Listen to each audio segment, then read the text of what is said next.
Hi friends, Srivalli ఇలా అంటారు. అత్తయ్య అత్తయ్య ఎంత పనిచేసిందది, ఎంత ఊరుకోండత్తయ్య, అమ్మా ఇలా చెయ్యదు, దీని వెనక ఏదో ఉండుంటుంది. వేదవతి ఇలా అంటారు.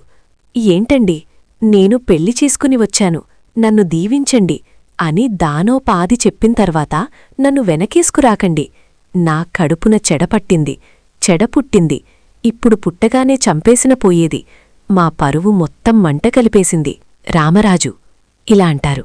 అమూల్య అమ్మా, అమూల్య తల్లి, అమ్మా అమూల్య, అమూల్య అమ్మా అమూల్య.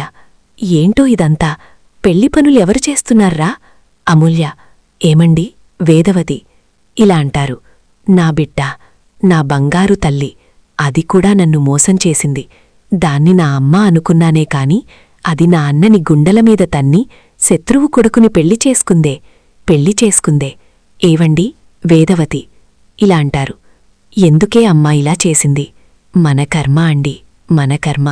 నా బిడ్డ మేమిద్దరం పెళ్లి చేసుకుని నా బిడ్డ ఏవండి, నా బిడ్డ హాయింగా ఉండడమేంటి? వాళ్ళిద్దరూ చంపేస్తార్రా, వాళ్ళ రాక్షసులురా. నా బిడ్డని బతకనివ్వరు. తీసుకో. ఆయనకేనారండి ఈ మనిషి? తట్టుకోగలడంటావా? మనమే మన కూతురేమైనా అయితే తట్టుకోలేము. కూతురే ప్రేమగా బతుకుతున్న మనిషి, ఆయనేం తట్టుకోగలడు? నాకు డౌటే. చిన్నపిల్లాన్ని తట్టుకోండి. ఇప్పుడు ఈయనకేమన్నా అయితే పోలీసులొస్తారు, కోపీలవుతారు. ఆయనకేం జరగకూడదని కోరుకోండి. నేను పైనుంచి దిగివచ్చిన దేవుణ్ణి, నేనేమనుకుంటే అదవుద్ది, ఏది అవ్వాలనుంటే అదే అవుద్ది. చిన్నపిల్ల అది, దానికేం తెలీదు. భాగ్యం, ఇందులోకి నన్ను మాత్రం లాకండి, మీకు దండం పెడతాను. ఆ అమ్మాయిని కిడ్నాపింగ్ చేసేసింది మీరే కాబట్టి పూర్తి బాధ్యత మీదేనండి. గుండెల మీద గుద్దానంటే గుద్దుకు సస్తావ్. నేను నాకోసం ఏమన్నా చేసుకున్నానా ఏంటి? మరి అందరికోసం అమ్మాయి కోసమే కదా చేసింది. ఇలా జరగకూడదు. నీ కొడుకు కోడలికి హారతివ్వు, కుడికాలు లోపల పెట్టిరండి. నేనెంతో మీరెంతో కష్టపడి సంపాదించుకున్నాను, కళ్ల ముందు పోతుందే. పెళ్లివారు మొహం మీద ఉమ్మేసి వెళ్ళిపోయారు. నా కూతురు, నేను కన్న కూతురు. భద్రావతి ఇలా అంటారు. రే రామరాజు, ఈరోజు నుంచి నీ పతనం మొదలైందిరా. కుటుంబ సభ్యులు ఇలా అంటారు. త్వరగా రండి, నేను మళ్ళీ చేస్తాను. ఎక్కడ మామా? రే నాన్న ఎక్కడా?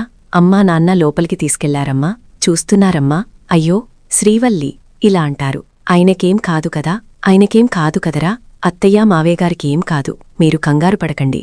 ఏనుగులాంటి మనిషి ఒక్కసారిగా అలా కూలబడిపోయారేంటబ్బా?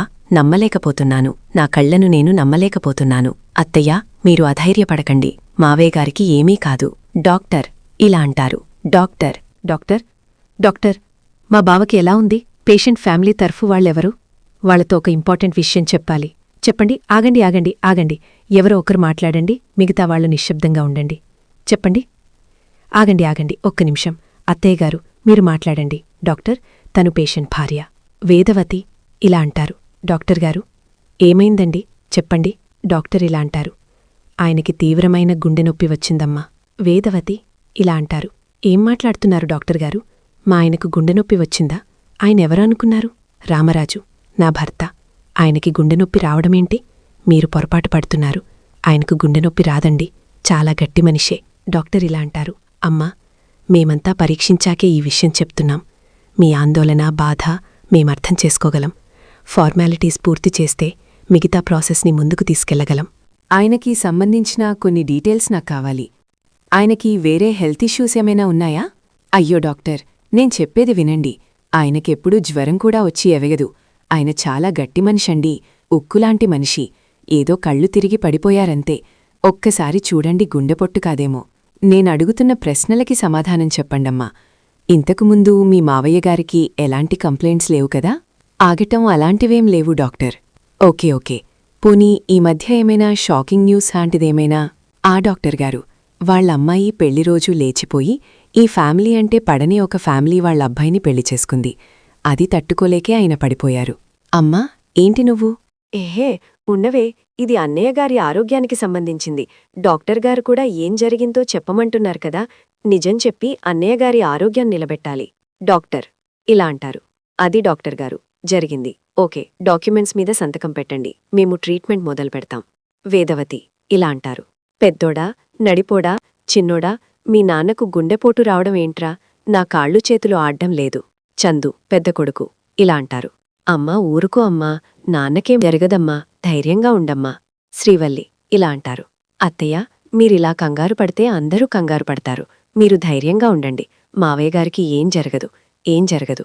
మీరలా కూర్చోండి రండి. రేవతి, విశ్వతల్లి వేరే పాత్ర ఇలా అంటారు.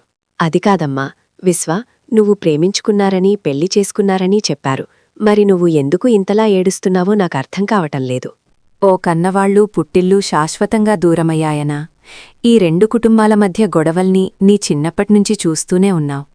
ఈ ఇంటి నుంచి ఆ ఇంట్లోకి వెళ్లిన వాళ్ళు తిరిగి ఈ ఇంట్లో అడుగుపెట్టటం నువ్వెప్పుడైనా చూశావా?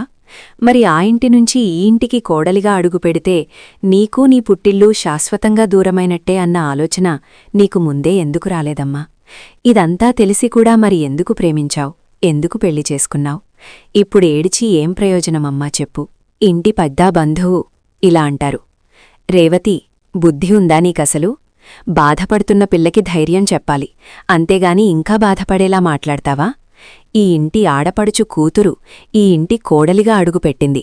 ఈ 2 కుటుంబాలు కలవడానికి ఇది వారధి అని సంతోషించు. అంతే తప్ప ఎందుకు ప్రేమించావు, ఎందుకు పెళ్లి చేసుకున్నావని బుద్ధి లేకుండా మాట్లాడకు.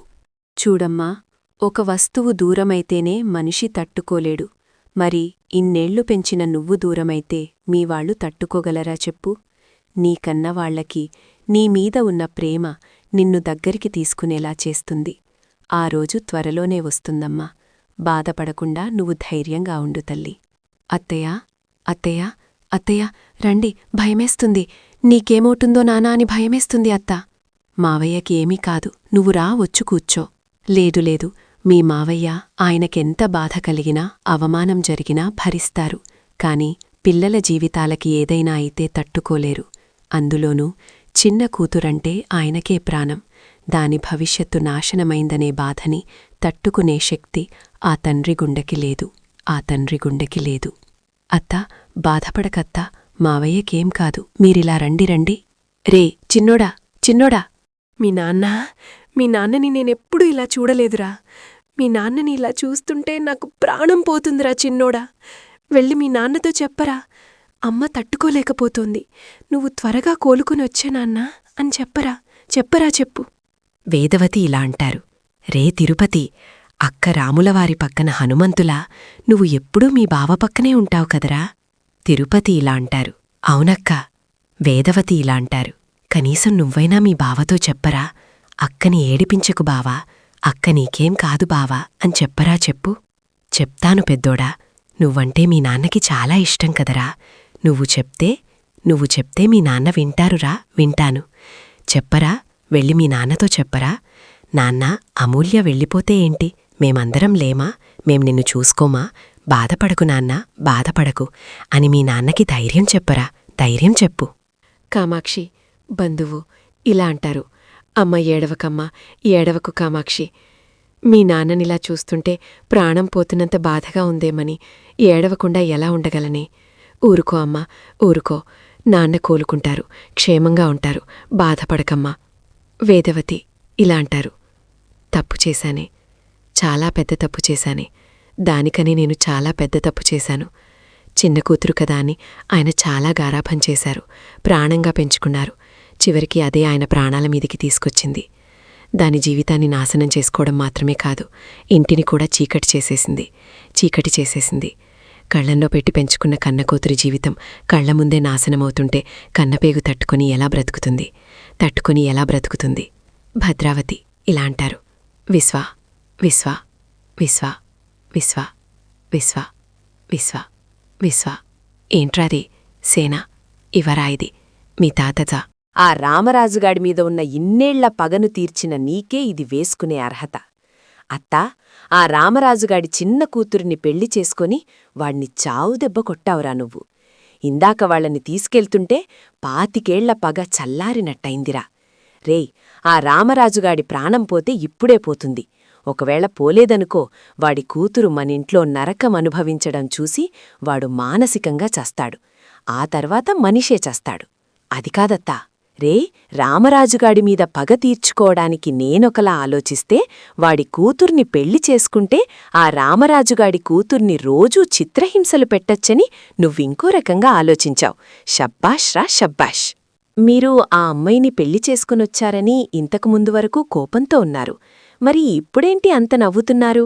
భద్రావతి ఇలా అంటారు. మన ఇంటి ఆడపిల్లని మోసం చేసి ఎత్తుకెళ్ళిపోయిన ఆ రామరాజుగారి కూతురు ఇప్పుడు మన ఇంట్లో పనిమనిషి అయింది. అందుకే ఇంత ఆనందంగా ఉంది. నోరు మూయండి, పనిపిల్ల కాదు, కోడలిపిల్ల. చూడండి, ఆడపిల్ల కన్నీటికి సామ్రాజ్యాలే కూలిపోయాయి. ఆ పిల్లని కంటతడి పెట్టించి ఆ పాపాన్ని జీవితకాలం శాపంగా మార్చకండి. భద్రావతి పెద్దాయన ఇలా అంటారు. ఒరే బడుద్దాయ్, నీ భార్య మీ అమ్మగదిలో ఉంది, తన్ని నీ రూంకి తీసుకెళ్ళు. పనివాళ్లు ఒక మూలన పడి ఉండాలి, అంతే తప్ప పనివాళ్లకి ఇంట్లో రూంలుండవు. నువ్వు దూరమే, తను నీ తోడపుట్టిన చెల్లెలు కూతురు. ఆ పిల్లని బాధపెడితే మీ చెల్లెల్ని బాధపెట్టినట్టే. ఈ పగలు ప్రతీకారాలు పక్కనపెట్టి ఇంటి కోడల్ని దేవతలా చూసుకోండి. విశ్వ ఇలా అంటారు. రే రేవతియా? చెప్పండి పెద్దత్తయ్యా. భద్రావతి ఇలా అంటారు. నీ కోడల్ని నా చెల్లెలు శారదా గదిలోకి తీసుకెళ్ళు. ఇకనించి ఆ అమ్మాయి ఆ గదిలోనే ఉంటుంది. రేవతి ఇలా అంటారు. అలాగే పెద్దతయ్యా. ధీరజ్ ఇలా అంటారు. రే ధీరజ్, ఏడోకురా ప్లీజ్, ఎవరో ఉన్నారు. అమూల్య పెళ్లి చేసుకొని రావడం వెలక ఖచ్చితంగా ఎవరో ఉన్నారు.